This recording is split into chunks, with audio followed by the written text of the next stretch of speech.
ነገሮች ተገለባበጡ። እስራኤልና አሜሪካ ይሄ ነው ማይባል ዱላ ቀረሽ ጸብ ውስጥም ገብተዋል።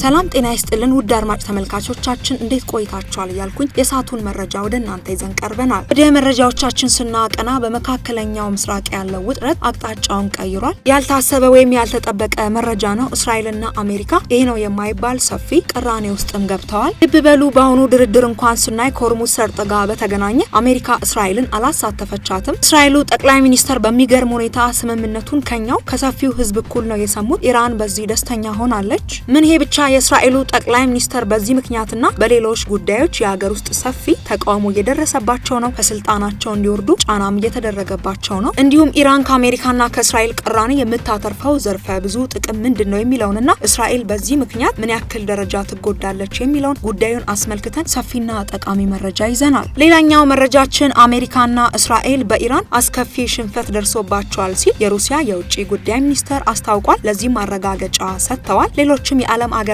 የኢራንን ብልህነትና አሸናፊነት በማስረጃም አረጋግጠዋል። እንዲሁም ኢራን አሜሪካንን በጥበቧ ሳትወድ በግዷ አጋሯ ታደርጋታለችም ተብሏል። እንዲሁም እያሳዩ ያሉ መረጃዎች አሜሪካ ከዚህ በኋላ የእስራኤል ሳትሆን የኢራን ታዛዥ ትሆናለች ተብሎም እየተገመተም ይገኛል። በምን ምክንያት የሚለውን ይህንን መረጃ በስፋት ይዘናል። በተጨማሪም በኢየሩሳሌም የሚገኘው አልአቅሳ መስጂድ ከረጅም ጊዜ በኋላ ተከፍቷል። ፍልስጤማውያንም አላሁ አክበር በማለት ደስታቸውን ገልጸዋል። ከዚህ ጋር በተገናኘ መረጃ ይዘናል። እነዚህን መረጃዎች አያይዘን በዝርዝር ወደ እናንተ የምናቀርብም ይሆናል። አድማጭ ተመልካቾቻችን እንደተለመደው ለእርሶ ጠቃሚ ብለን ያሰብናቸውን መረጃዎች አካተናል። እዚህ ከላይ ያልጠቀስናቸውንም በዜና መረጃችን ሰፊ ጠቃሚ መረጃዎችን ይዘን ተገኝተናል። ታዲያ እንደተለመደው እስከ ዜናችን ፍጻሜ ድረስ አብራችሁን ቆዩ። ለቻናላችን አዲስ ከሆናችሁ መሰልና ታማኝ እውነተኛ መረጃ ለማግኘት ቻናላችንን ሰብስክራይብ በማድረግ የደውል ምልክቶ መጫኖ እንዳይረሱ። ቪዲዮ ላይክ፣ ሼር በማድረግ ይጀምሩ።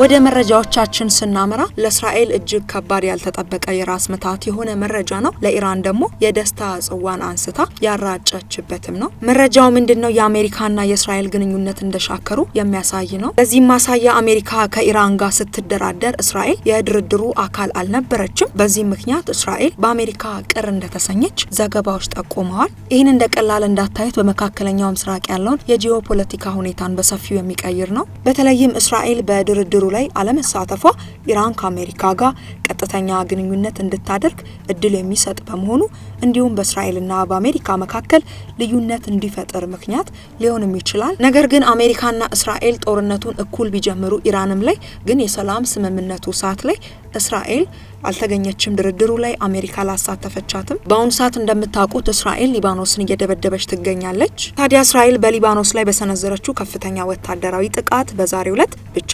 254 ሰዎች መገደላቸውን ተከትሎ ኢራን በሆርሙዝ ሰርጥ በኩል የሚደረገውን የነዳጅ ጫኝ መርከቦች እንቅስቃሴ እንደገና ማገዷን የኢራን መገናኛ ብዙሃን ዘግቦ እኛም ወደ እናንተ ማቅረባችን ይታወሳል። አሜሪካ በአሁኑ ሰዓት የሆርሙዝ ሰርጥን ለማስከፈት ደፋ ቀና ባለችበት ምክንያት በእስራኤል ምክንያት ኢራን ከእንደገና ዘግቼዋለሁ ስትላት፣ አሜሪካ ደግሞ በዚህ ምክንያት እስራኤል ላይ ጫና ማድረጓ የማይቀር ነው። ከዚህ በኋላ እንግዲህ ኢራን ድሏን ተቀናጅታለች ማለት ነው። ምክንያቱም እስራኤል የምታደርገውን ጥቃት በሙሉ የሆርሙዝ ሰርጥን እንደ አንድ መደራደሪያ ነጥብ በማቅረብ ይህንን ነገር ካላደረጋችሁ አልከፍትም በማለት አሜሪካ እስራኤል ላይ ጫና አድርጋ የምትፈልገውን ነገር ማሳካት ትችላለች ማለት ነው። ኢራን እንግዲህ በጣም ብልጥናት ማለት ነው። አንዳንድ ሰዎች ለምንድነው የሆርሙዝ ሰርጥን ማትከፍተው ከሌሎች ሀገራቶች ጋር ለምን ትጋጫለች የሚሉ የተለያዩ ሀሳቦችን ያነሳሉ። ኢራን እንግዲህ ማወቅ ያለባቸው አሜሪካ አይደለም የዓለም ሀገራት ከዚህ በኋላ ከሷ ጋር ስምምነት እንዲፈጥሩ ነው ያደረገችው። ምክንያቱም የሆርሙዝ ሰርጥን ዘጋሽ ማለት እንግዲህ ምን እንደተፈጠረ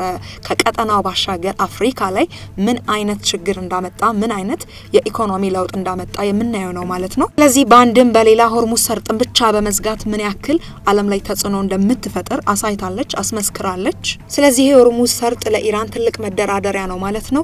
የምትፈልገው ነገር ሲደረግላት የምትከፍት፣ የማትፈልገው ነገር ሳይደረግላት ሲቀር ደግሞ የምትዘጋ እንደሆነ እያሳየች ትገኛለች። ይሄ ደግሞ የሊባኖሱ ትልቅ ማሳያ ነው። ስለዚህ ከዚህ በኋላ እስራኤል ምንም አይነት ነገር ካደረገች ማለት ነው ኢራን የሆርሙዝ ሰርጥን ታረጋለች።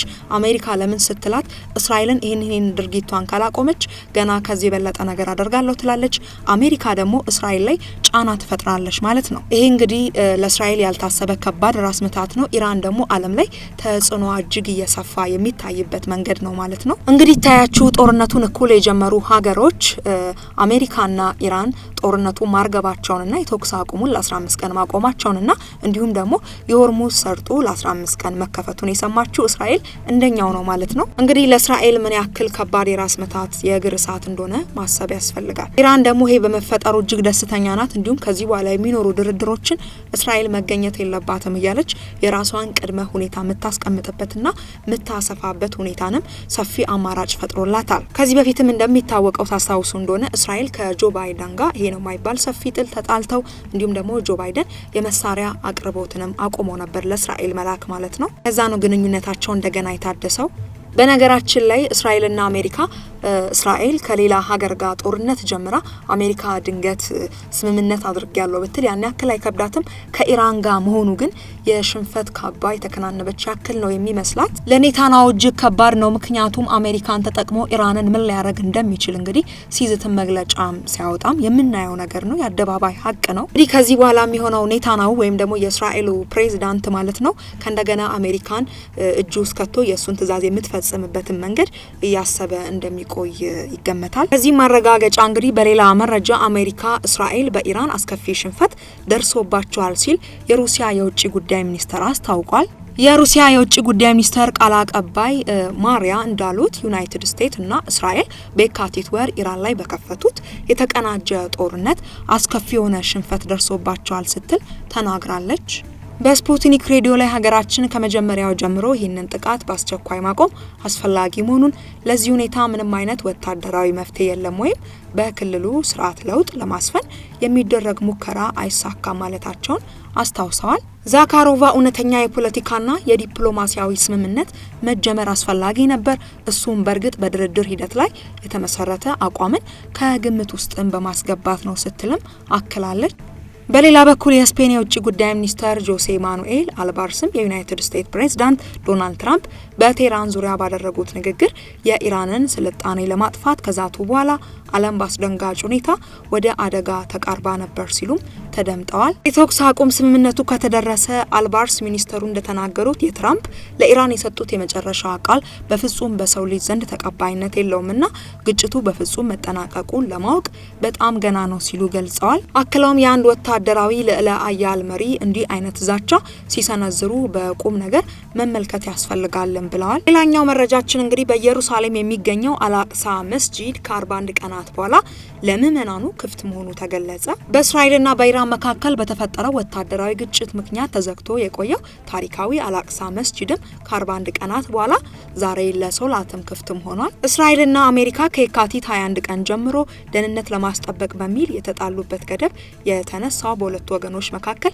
ጊዜያዊ የተኩስ አቁም ስምምነት መደረሱን ተከትሎ ነው። በዛሬው የንጋት ሶላት ወቅትም በመቶዎች የሚቆጠሩ ፍልስጤማውያን ወደ መስጂድ የገቡ ሲሆን ሃይማኖታዊ ስነስርዓታቸውንም አከናውነዋል። በግጭቱ ወቅትም መስጂድ አቅሳን ጨምሮ የቅዱስ መቃብር ቤተክርስቲያን ተዘግተው መቆየታቸው ይታወሳል። ዛሬው ዕለት እንግዲህ በንጋት ሶላት ወቅትም በመቶዎች የሚቆጠሩ ፍልስጤማውያን ወደ መስጂዱ የገቡ ሲሆን ሃይማኖታዊ ስርዓታቸውን ደስ በሚል መልኩ አከናውነዋል። በዚህም አላሁ አክበር ብለዋል። ውድ አድማጭ ተመልካቾቻችን እንግዲህ ለሳቱ ይዘን የቀረብንላችሁ መረጃዎቻችን በዚያ በቃ። ፈጣሪ በዙፋኑ አለ፣ ሁሉም የዘራውን ያጭዳል፣ እንደየስራው የእጁን ይሰጣል ስንል እንግዲህ በምክንያት ነው ማለት ነው። ከዚህ መረጃ ብዙ እንደምንማር ባለሙሉ ተስፋ ነኝ። ስለዚህ ጊዜ ነው፣ እኔ ሀያል ነኝ፣ እኔ ማድረግ እችላለሁ፣ እኔ ማሳመን እችላለሁ ብለን እንግዲህ ምንም ነገር ማድረግ እንደሌለብንና እንግዲህ ጊዜን ተመርኩዘን መጥፎ ነገር ስንሰራ ጊዜው ራሱ እንግዲህ ይሄንን እንደሚመልስልን የዘራነውን እንደምናጭድ ነው። መልካም ነገርም ካደረግን በተመሳሳይ ነው እንማርበት እላለሁ። እንግዲህ ውድ አድማጭ ተመልካቾቻችን ለእናንተ ጠቃሚ ብለን ያሰብናቸውን መረጃ በዚህ አጠናቀናል። ኢትዮናስ ሚዲያችን ምንን ጊዜ እንደሚለው ሰላም ለሀገራችን፣ ሰላም ለዓለማችን ያምጣልን። በቀጣይ በሌሎች መረጃ እስክንገናኝ ድረስ በያላችሁበት ጤና ይስጥልን። መረጃው ለሁሉም ተደራሽ እንዲሆን ሼር፣ ላይክ ያድርጉ።